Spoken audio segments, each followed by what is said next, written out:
the head of the Free Syrian Opposition, the moderate rebels that you are planning to train? Well, first of all, we're in the process of setting up the vetting system for those that we will begin training moderate opposition Syrian fighters. But who's the head of that opposition? Well, we don't have a head of it.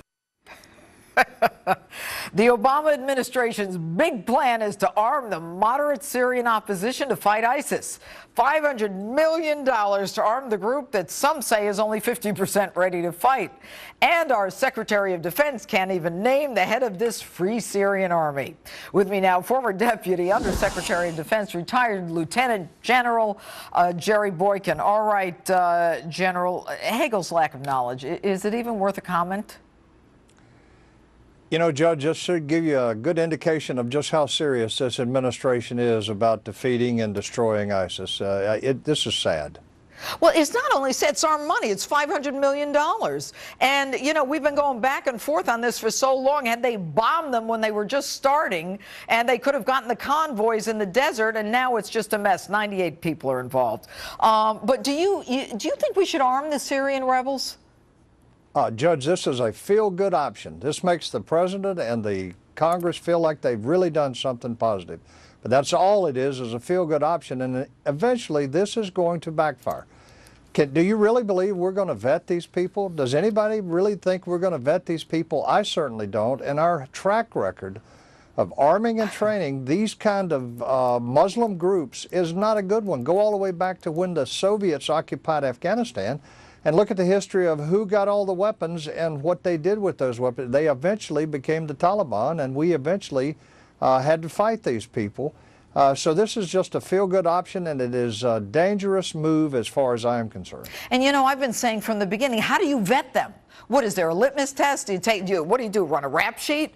And it's apparent that we've been training in Jordan. There are apparently training going on and the CIA doing for some of these rebels. Well, that's right, and that's been ongoing for quite some time. But again, you don't know who these people are. There's only 5,000 of these people. Now, there's 30 to 35, maybe even 40,000 ISIS. So what do you think is going to happen in the long term? Got to think through this. We can't just do this on emotion. There has to be more than just an emotional response here. What's going to happen? 5,000 against 30,000? Do you think that maybe the weapons that we give them are ultimately going to wind up in the hands of the people that we're fighting against right now, ISIS? But General, what should we do? What should we do? We're in a mess. We waited too long, but going forward, what do we do? Well, going forward, what we do is we stop telling the enemy what we will and won't do. Principle of war, surprise. That's a principle of war. Let's apply it.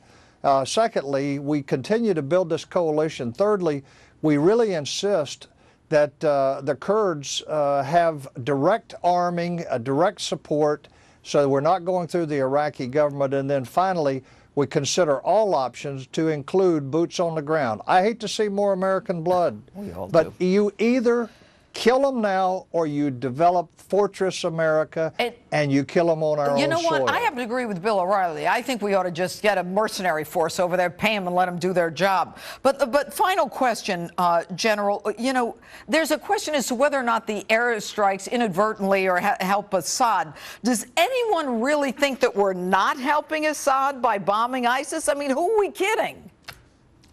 Judge, you know, thank you. What it comes down to is, which is the lesser of two evils? Allowing Assad to stay there. Assad has never threatened Christians or Israel. What we do know is these Muslim groups that are calling themselves ISIS and Nusra and all kinds of things, they have been killing, beheading, and just slaughtering Christians, and they've already stated their intentions to destroy Israel. Which is the lesser of two evils? It's a simple question. All right, General Jerry Boykin, thanks so much. And coming up, my special goodbye to